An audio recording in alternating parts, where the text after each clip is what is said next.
Okay, well, without further ado, oh yeah, one thing I wanted to talk about first. Okay, so I still have my Twitch account, but I canceled my affiliate because there's like an update thing where they're gonna make affiliate, like if you cancel your affiliate, they charge you like a $25 fee.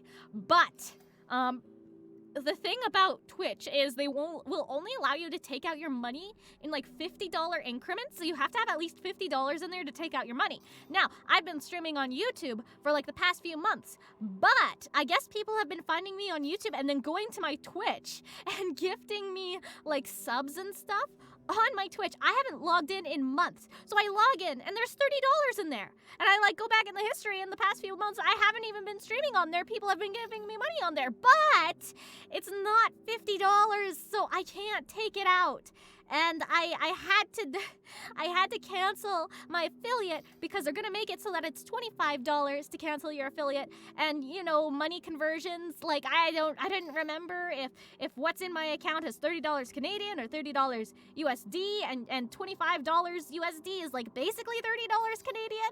And I was like, okay, I'm just gonna be a not affiliate before, cause like what I see happening, what I foresee Twitch doing is I foresee Twitch like making this change, right? So now it costs $25 to stop being an affiliate. You work so hard to be an affiliate, and now it costs $25 to stop being that, because like there's a bunch of regulations, like a bunch of dumb rules that you'll have to follow, and if you're found in violation, you get banned. So I was like, not really worth it.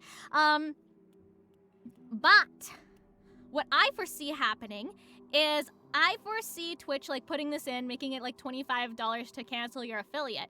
And then they're gonna keep making changes and like keep making it worse. And they're already like in their thing that they were writing up, they're already increasing the fees. You already only get like 50%. Like they take 50%, YouTube takes 30%. They take most of your money. Now there's more fees. And what I foresee is it just getting worse and worse and worse, and then going, how are we going to make more money when people are leaving our platform? And then like increasing the leaving fee, like the canceling affiliate fee to being like $50 or something. So I was like, okay, I'm out of here before they make the the leaving affiliate fee more than I've ever made streaming, you know? Yeah. Oh no. Yeah. Resident. So I also like when I went to cancel my fee, I was like, so I have like $30 in there. What's gonna happen with that? And they're like, well, it's less than $50, so you can't take it out. We'll just take it. And I was like, okay. So they just took my $30. But if I didn't have to pay the fees and the revenue share, it would have been more than I would have been able to take it out. But whatever. Well, whatever. Like, it's a scam at this point.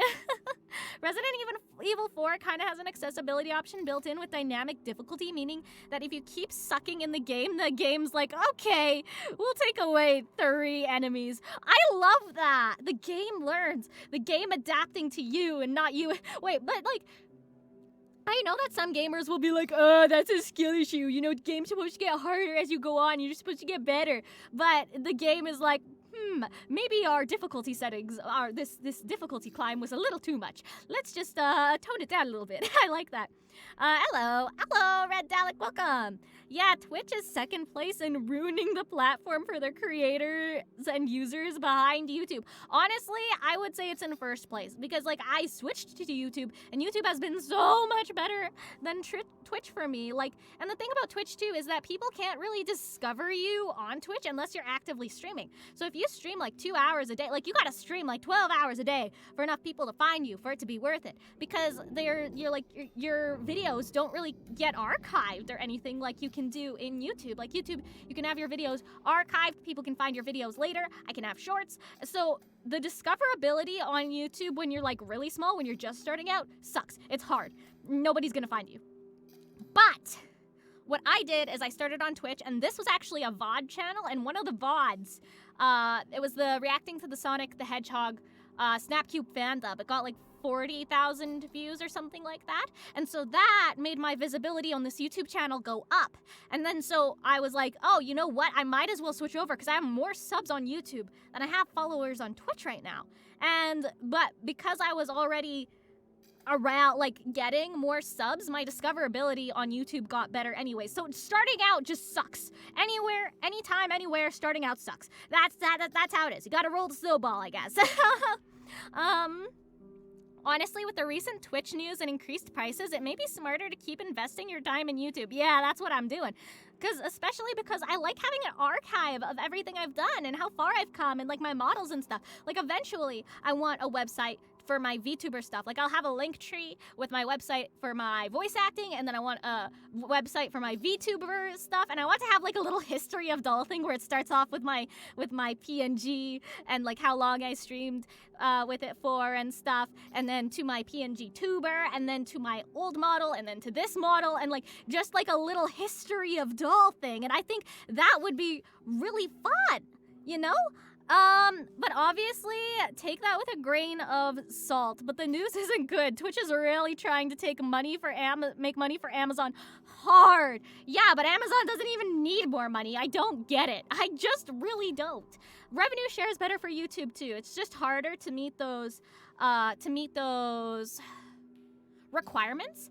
I have all the requirements fulfilled, but I was like, oh, well, I don't want to have ads on my YouTube videos unless I have at least 10,000 subscribers. But then I was thinking, then I realized, oh, people can donate and have like their things highlighted, and then also you can have your own personal emotes just like on Twitch on your YouTube if you have like the monetization. So I think at 1,500 subs I'll apply for monetization, and just maybe like keep that to a minimum. Like for me it doesn't matter if like I get like copyright, as in I can't make money from the ads on the videos, because that's not really the point. Like the point of me doing that for the YouTube would be like more interactivity, my own emotes, people being able to have a membership and stuff like that. Just different ways to support, because I don't know, some people just like to do it that way. And then also having like the little fun badge beside the names, that would be cute too.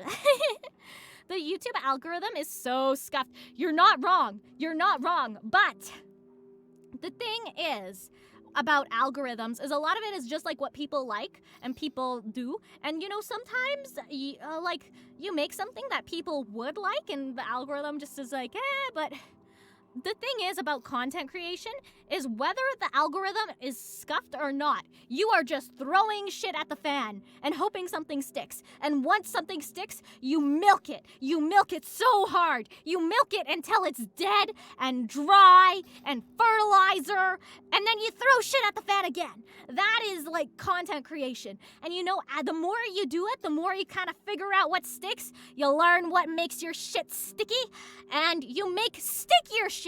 And so you throw stickier shit at the fan, and you learn what makes it stickier. And you just keep doing that until all the shit you're throwing at the fan sticks. And wow, now you're a big YouTuber. Hi, I'm Mr. Beast. I'm Mr. Beast. I throw shit at the fan, and all of it is sticky as fuck. Yeah, so like it's a learning experience, but also just shit at the fan. And that's one thing that I really liked about that's one thing I really like about YouTube Shorts is their short form content, and I can just throw that shit at the fan. I have a short going out every day. Find out what sticks. Find out what people like. Find out what people don't like. Find out what style of subtitles people like. Find out if people like borders around my VTuber. Find out, oh yeah, find out how zoomed in or zoomed out people like it. Find out if they like how long the clips have to be and how short, because like people on the shorts, like if your clip is like too long, like a minute clip is how long you can have. Very few people are gonna watch a full minute of a clip unless it's like golden or you're already big. So I had to learn to throw all of those clips out. So I used to just throw clips, throw shit at the fan, and every once in a while, like some would get 4 views, some would get 1,000 views. And so I'd learn from the ones that get 1,000 views. And so now what I do is I export all of my things that are going to be shorts, and now I have like the little clip compilation videos that I have in one of the playlists on my channel with the clips that are like the ones that I actually post as shorts, and then the ones that didn't make the final cut just for like shorts purposes but are still really funny or good context padding in the clip video. And So what I do is I have all those shorts that I exported by themselves, and I click it. If it's like longer than 45 seconds, instant reject. And then I see how much I have at the end, because, you know, you still have to have enough content for the amount of time. And, you know, some of them are not as good as others, but also I don't understand people 100%. So sometimes I'll have a clip that I'm like, yeah, this is just above mediocre, and I'll throw it at the fan and it sticks, and I'm like, what the fuck just happened? What? Why do people like this? And I study it and go, I still don't understand people. And that is how to create content, I guess. I'm glad that my analogy had you dying, Dragon Essence. If that's the case, I expect my Tesla by tomorrow in red, please. Oh boy. Doll tomorrow. Yo, what's up? Mrs. Beast here. I bought everything in a Tim Hortons. I am gluten-free, though. I can't even buy everything at Tim Hortons. Medical shit. That's okay, though. I just love it when pizza places have gluten-free pizza, because I can go there with my family. They can get the pizza they like. I can get a pizza that won't make me sick. And everybody loves pizza. That's just the thing where it's like when you're out with your friends and you don't know their tastes, what do? Pizza. So for me, as a person who needs gluten-free stuff to not be sick as fuck, I'm always like, gluten-free? Gluten-free? Gluten-free? Yes! Place we can all go to! I don't have to bring my own food or eat beforehand and then watch everybody eat! Because that's something I've had to do, is like I'll eat my food beforehand and then go out for supper with friends and just watch them eat their food to socialize. It's fun. Good TED Talk, yeah! Hello, welcome to my TED Talk. Welcome, everybody. I'm sorry if I forgot to be like, welcome, individual name. Welcome, individual name. I went on a rant. Anyways, let's play Amnesia the Bunker. I think I'm pretty excited right now. I'm pretty happy. I'm not going to be pretty soon. Okay, new game. Horror experience where dying is part of the thrill. It's vital to adapt, use caution, and strategize to survive. Strategize! Do they think I have a brain cell? Hi, Ultraman Taiga. Welcome. Gluten-free pizza vibes. Doll slams down credit card. You're not wrong, Dragon Essence. My mom, whenever she takes me out of place, she's been so embarrassed of me, because whenever they're like cash or credit or debit or credit, whatever, I'm like, I choose the infinite money card. Because, you know, credit card's kind of just like an infinite money card, except it has a limit. I just like calling it the infinite money card, and my mom's like, doll, stop it. So is my sister. Yesterday I went to the mall with my sister to get her clothes for her new job. And I am like, I don't have social anxiety anymore. I did before, but ever since I started streaming, I've picked up the streaming habits. I can talk to people now. It's amazing. And so I'm just walking around and, woo, there's this, ooh, there's that. And I'm like talking to people, and my little sister's like, doll, please stop. Oh my gosh. And I was in a store. K, I know that I'm just telling stories right now, and I'm kind of procrastinating this, but it's also funny. Okay, so anime and gaming has become, like, mainstream. Like, when I was in school, it was not mainstream. You would get bullied for that shit. And now it's just mainstream. I just walk. There's an anime store in my local mall. Like, that didn't exist before I had my brain injury. I went into a Claire's.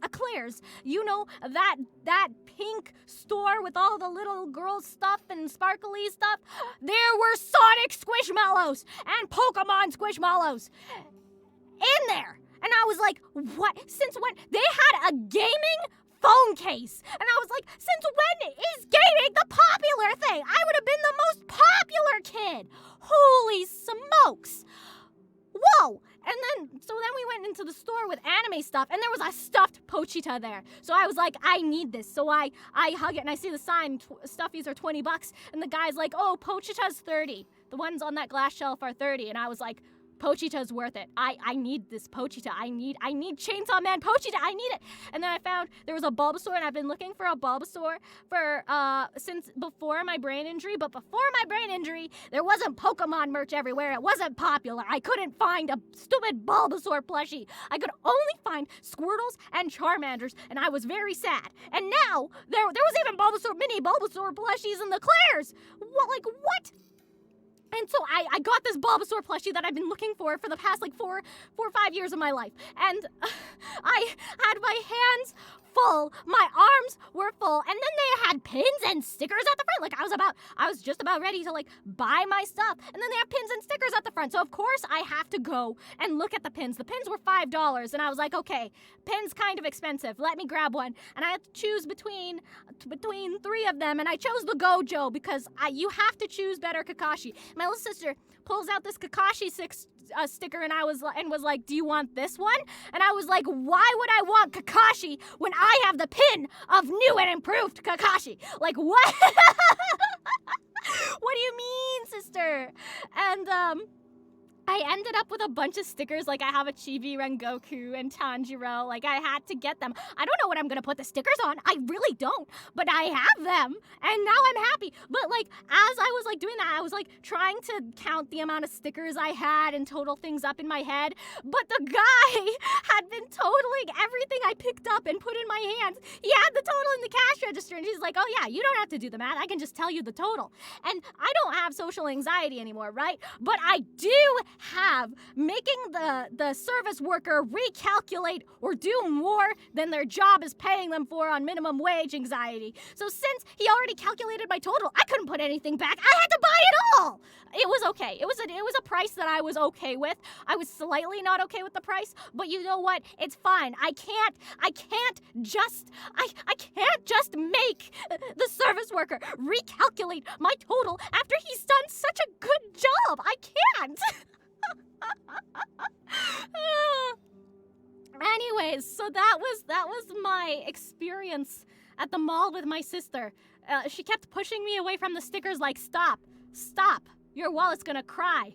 It's because of stickers. Do you really want your wallet to cry because of stickers? And I was like, sister, I'm crying. This was my 14-year-old heaven. It didn't exist then. It exists now. Let me wallow in the let me please rain down stickers upon my head. Rain them down. Let me pick it up. Oh yeah, they also had these lamp things that were anime. They had Link ones, and I love The Legend of Zelda. I was so obsessed with The Legend of Zelda when I was little. I wrote a fan fiction on Quotev. It was the #1 for a while there, but then they reformatted the site, and now you can't read it because they reformatted how everything works, and now it's unreadable. But anyways, I love Legend of Zelda. And so they had the Triforce symbol lamp thing, and then they had 3 links. They had Ocarina of Time Link, Breath of the Wild Link, and Wind Waker Link. And I was like, ooh, I want one. But if I get 1, I have to get 4! Because I can't just have Breath of the Wild Link and not Ocarina of Time Link or Wind Waker Link. No, I can't have one. I love them all equally. I need them all. And obviously I have to have the Triforce symbol too. How else will people know that I love The Legend of Zelda? I'll read what you guys had to say now. I'm glad to hear that your social anxiety has gotten less bad. Yeah, it's called being a streamer and talking to yourself for a long time, so you get really good at talking about nothing. So I still get anxiety when there's silence, but when there's silence, I know how to talk shit out my ass for hours. And then I'm not anxious anymore. So yeah. BRB, I'm running the Claire's. Go get the they had Sonic, Shadow, and Knuckles the Echidna. I was so sad they didn't have Tails. If they had Tails, I would have bought him. They also had Pikachu. The biggest Uno reverse card ever played. It's now you play sports? LOL. Touching grass, enjoyer. Okay, but sports are good too. I think that since anime and games are more popular now, we're gonna start getting the jocks that game. And I had the jocks that gamed when I was in school, but now we're gonna have the jocks that game and watch anime, and it's gonna be the best thing ever. Like, they're gonna be fit enough to actually cosplay the buff characters. Like, have you seen those Buff and Nosuke cosplayers? Beautiful! Amazing! Give me more! Please, please, please, please. Okay, I will shut up about that now. 10 years ago, you actually watch anime? Damn, you have no life today. Bro, Demon Slayer is peak. I got Demon Slayer salt and pepper shakers. Okay, but I was wearing my Demon Slayer sweater. I just had it tied around my waist, but like one of the sleeves has the Demon Slayer, just says Demon Slayer on it. And I didn't realize that I was walking around full weeb, even though I thought I was being subtle weeb. And I would like walk into a store, like I walked into the anime store, and like people would like probably they also have some social anxiety. I also walked into another store, like multiple stores had anime stuff in them, even if they weren't the anime store. But anyways, the workers there, like they would be like, you know, doing their worker stuff. They'd see me go, oh yeah, that's a normal person, keep doing their job. And then they would see my sweater and go, yo, what do you need? I was like, ah, yes, the Demon Slayer sweater. Like, after I realized, I was like, ah, yes, wearing anime merch makes people more comfortable around you because they realize you're also a nerd. Amazing. Kakashi, I thought 2, 3, I guess, Sakura's useless, yeah. Prodigies that saved the world. Gojo, ha! Mid. True, but like Gojo's just better Kakashi anyway, because Kakashi was too pervy for me, and I haven't seen Gojo be like pervy in the way that Kakashi was pervy. He's just been like eccentric. And eccentric is good. Eccentric is fine. I love eccentric people. They make life more interesting, and I love it when life is more interesting because boring is boring. Why would you want boring? It's definitely strange how things have changed relating to how things like video games, comics, manga, and other stuff like that has become mainstream at this point in time. Yeah! Oh! Like, kids will wear, like, anime stuff, and I'll be like, why is the kid wearing Attack on Titan? Does the kid watch Attack on Titan? What? Oh my gosh, also, there was a store. It was a store, like, that you would think would be a normie store.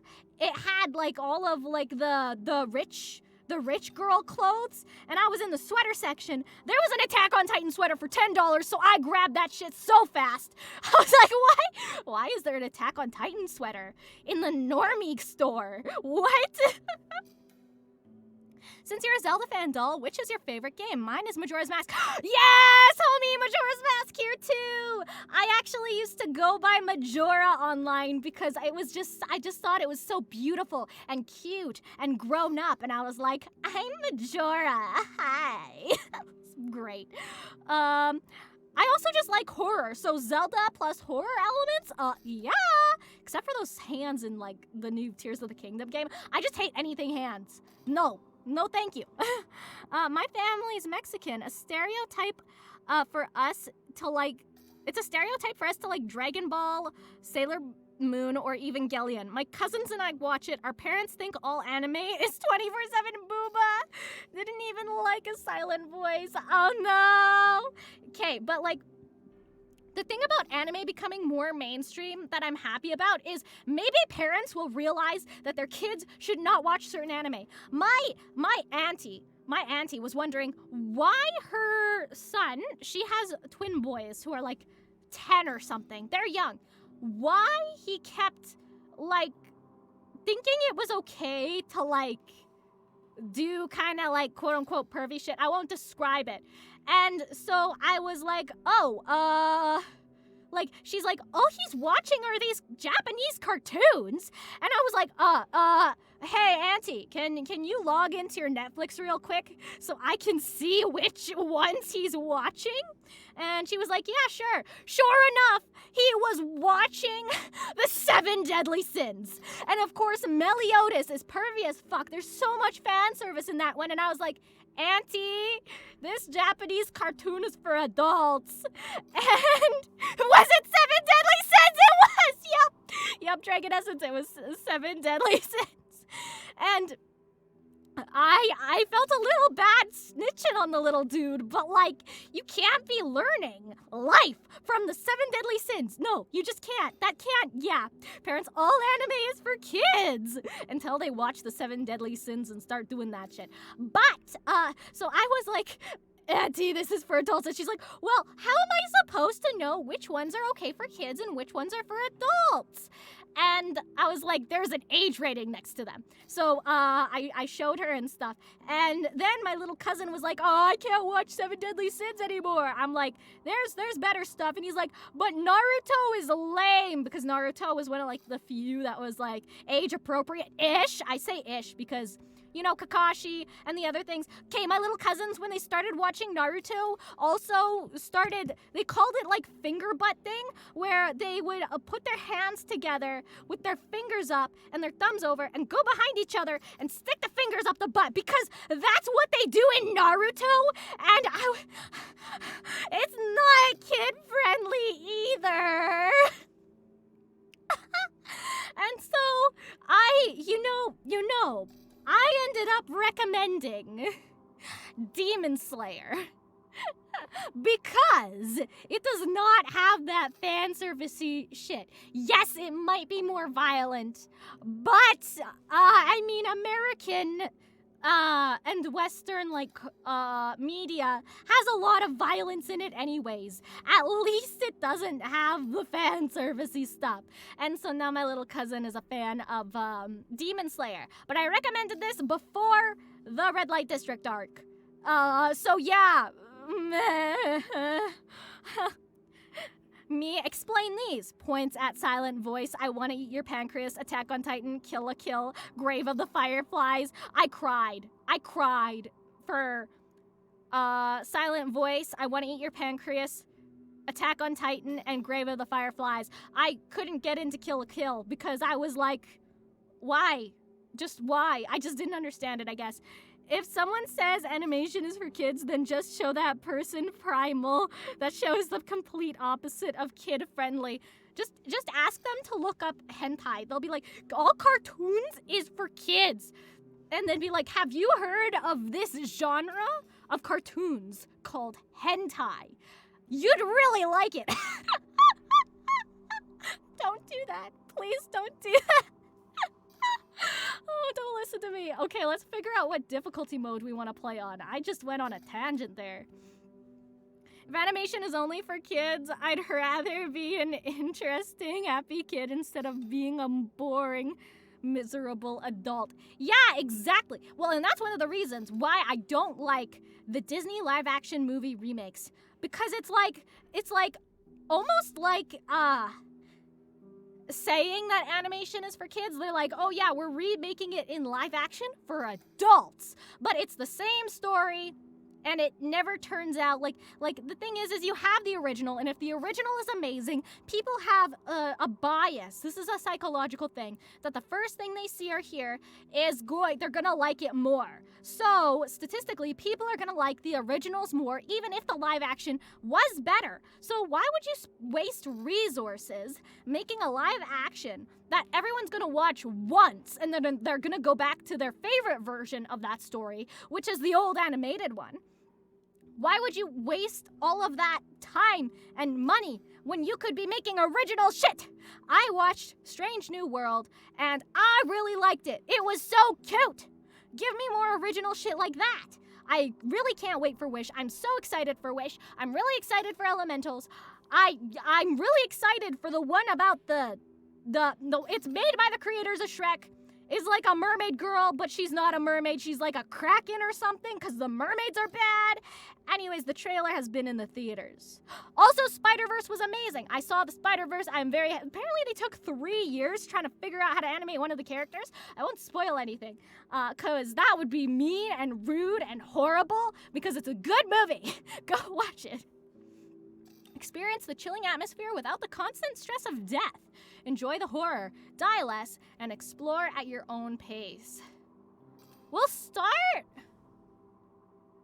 on normal mode. I wonder what the description for hard is. Craving an intense nightmare? No. Be ready for unforgiving encounters and extreme caution in a true horror test. Me? Cautious? No. But doll, Disney needs nostalgia money. They want us to give them money for terrible products. Yeah, but like, if they want nostalgia money, like, make reboots of like the original animations, but like, make them better. Like, Snow White. The original Snow White is old, and by our standards of animation, not great. Make me a new one. Make me reanimate that. Reanimate that.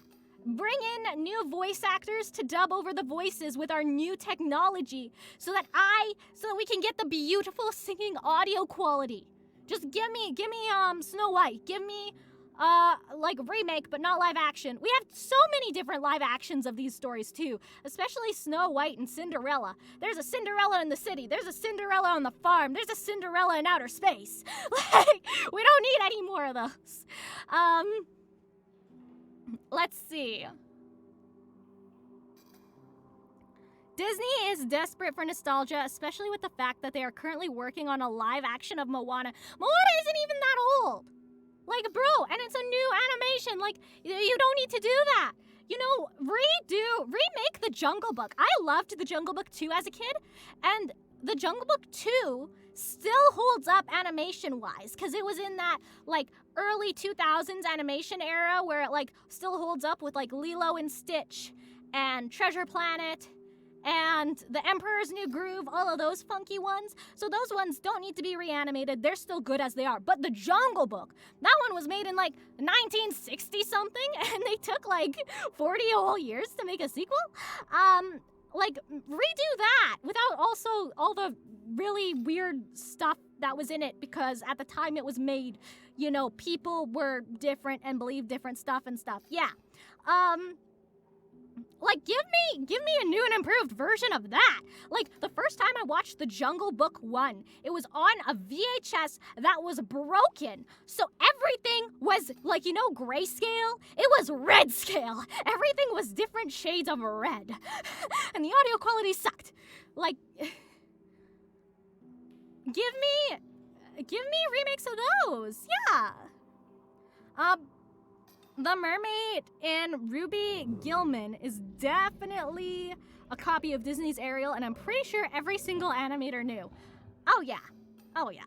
It's fine. The Lion King's OG animation is so cool. I miss that style. Ah! I've been chilling here too long. The game decided to jump scare me. Anyways, yes, I also miss the OG style of The Lion King. I miss that era of animation where they made, like, with the Lilo and Stitch, like, it was an era. It's a specific era where they made weird stories like the Lilo and Stitch, the Emperor's New Groove, the Treasure Planet, the Atlantis, and some of them didn't do so well at the box office, but, like, creative stuff. Like, give me more of that. Throw more shit at the fan. Please. I want to see more shit that is new. I'm tired of old shit. Doll, the gameplay is just frozen on the menu screen. I'm sorry. I've just been talking to you guys. It's been fun. I've been enjoying talking to you guys. I'll play game. We need more 2D animated films in theaters nowadays. So there's a specific style of animation that's really cheap and real popular. I think it's the style of animation that the Boss Baby is in, for reference, and, like, now most things are in it, like Inside Out. And it's a type of 3D animation, but because it's cheap and because kids love it, they just keep doing it. I want to see more creative animation. That's one of the reasons why I was loving the new Spider-Man movie. There's so many different types of, like, animations and whatnot, and it was so beautiful. Eye candy. Give me more. Give me more creative animation styles. Please. It is nice to talk with the chat section. The rants are awesome. Thank you. I appreciate it. Well, also, like, I know that as soon as I start this, I'm just gonna be screaming, and you guys will be like, this is my opinion. And I'll be like, my opinion is I wanna get the fuck out of here! You know? Justice for 2D animations and animators. Yeah, animators need to get paid more. Artists just in general. Like, I think that we'd have so much better media things if writers and animators and everyone there got paid fairly. Because these things, they bring in so much money, and sometimes they have a deficit or whatever, but they bring in so much money. Like, when you give someone full creative freedom, you end up with Avatar: Way of Water. It was so beautiful. Did I understand everything that went on there? No, but it was beautiful, so I watched it. Arcane is so pretty. Yes! Like, give me experiment more. Give me more. And you know, if they want to, like, test the waters and see, hey, will people like this style of animation? Put out a YouTube demo. Put out a pilot, a YouTube pilot. YouTube pilots do good. You can hire voice actors that aren't like the celebrities. You can hire voice actors that aren't celebrity actors and stuff. Put it in a pilot on YouTube. People will watch it. You heard of Murder Drones? Pretty much everyone's heard of Murder Drones. That's a pilot on YouTube. You heard of Laxadaisy? You heard of Aspen Hotel? You heard of Hell of a Boss? Those were things, animations, put on YouTube. Put a pilot on YouTube. See if people like the animation, see if people like the voice acting, and then you can save a little bit of money by going indie first. And then you don't have to necessarily, like, pitch your project to Netflix or something and be like, well, you please pick up my project. It's very creative and I think people will like it. And they go, no, it's not basic enough. We don't know if the mainstream audience will enjoy it. No, just, and of course you have to invest. And investing is hard. But once you get things going, if it's looking like it's going to be a success, you're going to make more out of it. If it's looking like it's going to be a failure, throw more shit at the fan, see what sticks, learn. That's what you got to do. Anyways, let's play a game. Oh. Video distortion effects. Yes, I disabled this. This was another accessibility setting that I was super happy about. So, enable or disable effects that can trigger nausea. I disabled them. I would like to not have nausea since I feel drunk all the time with my brain injury. I don't need to fall on the floor. Thank you. And then there's hints, and it's like, yay! And it says it's recommended that hints are on your first playthrough, which makes me feel better about having them on. And the hints pause the game. And that's great. And I have the subtitles, and I have the vibration. And I'm keeping vibration on because it's just funny. I don't know why. I just think it's funny. Hidari is an incredible stop-motion pilot that you really need to see. I actually haven't heard of that one, but that does not mean it is not successful, because there is an avenue of the internet for everyone's specialized interest nowadays. Just because, like we don't really have the PewDiePies anymore, where it's like one person everybody knows. Everybody's, like, the algorithm directs everybody into, like, their little interest sections. So there is room for literally everything, because there will be an audience, even if that audience is smaller, for literally everything. I'm really liking how every animated movie is just copying the Spider-Verse style. Now they all gotta put more emphasis on art style over realism. I mean, if they go through that phase, hopefully eventually they go, actually, making new shit could be good. Maybe people like new shit. Maybe people aren't as scared of change as we thought after all. Start.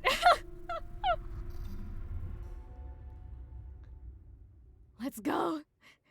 I'm gonna have to, like, edit that first section out of, like, the gameplay video and be like, Doll rants about animation and Twitch. With chat. Doll also rants about how anime has become, and gaming have become mainstream. With chat! It's not a phase, Mom!